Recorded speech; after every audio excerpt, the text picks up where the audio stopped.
سپارلی وه. پارټي پر دې ډېر سوچ او فکر کړی دی. د دې احتجاج دا سلسلې چې دي دا به مخ په وړاندې ځي، دا به پیلاویږي. نن پر 3 بجې په کوټه کې احتجاج دی، انشاءالله زه به پخپله ورځم.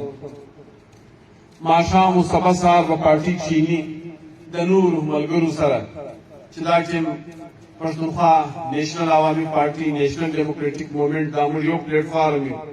بلې خواته هم د یو څلورو جماعتو کمپرستو پلیټفارم جوړ شوی دی. کوشش به زموږ دا وي چې دا اوس سره یو ځای کړو، په کم سے کم نکات یې سره یو ځای کړو، په دې کې به خپل کردار ادا کړو. په دې لاره کې زموږ هغه مذهبي او سیاسي ګوندونه چې بربنډ د دې غلا په خلاف چې دا بربنډه غلا سوې ده راوتلې دي، خپله خبره یې ایښې ده، هغې سره به هم خبره کوو. نو دې کار ته به وسعت ورکړو. دا پېښه دلته یوازې نه ده سوې، دا پکې د سیف الله کې د خوشحال خان سره سوې ده، دا په کوټه کې داسې سوې ده چې د 1100 کس سره 0 بل لګولی دي، 11,000 یې کړي دي، او چې 11,000 یې وړي دي هغه یې راخیستي چې پر 10,000 یې درولي دي.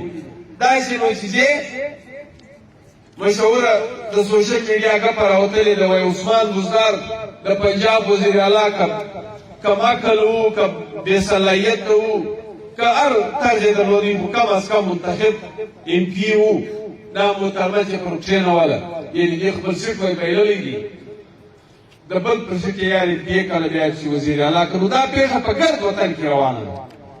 نو د دې په خلاف به د ټول قام د ټول نماینده ولسي قامپرسته قوتو سره سلا او مشوره کوو. د چمن بل احتجاج کله اعلان و، دا به پارټي نن و سبا په کوټه کې پر کښېني خپل احتجاج به اعلان کړي. خو ستاسو د ټولو خاص کار بیا چې دا 11 شپې د شپې د خوا دا ملګرو کم خواري کښلي دي، دا 20 شپې اندازن په یخو په ګرمیو په خپلو وسایلو په بیخي نه څه باندې چې نه به یې اوبه پر ځای پوره وې، نه به یې خوراک پر ځای پوره و، په ډېر مړانه په ډېر همت یې دا شپې ورځې سهار کړي دي، در دې ځایه را رسېدلي دي. یا په دې کار کې چې په هر شکل د شپې و د ورځې دلته ډیوټي سوې ده، کومک سوی دي، مدد سوی دي، د سهار ناستې ورسره سوي دي.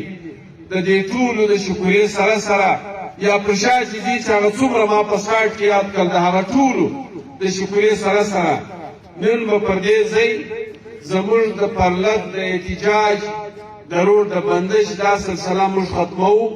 د دې ځایه به مې ټولو ملګرو ته دا خواست وي، لکه څنګه چې تاسو تنظیمي طور دا دنیا ته ښکاره کړه، دا د سوشل میډیا ملګري دي پر دا جنډۍ وګرځي. زموږ یو د حریف جنډۍ نه ده شو سوې، زموږ د یو ملګري چې زموږ په مخالفت کې په حریفت ولاړ و د چا په سپیکر ګوته نه ده ول سوې.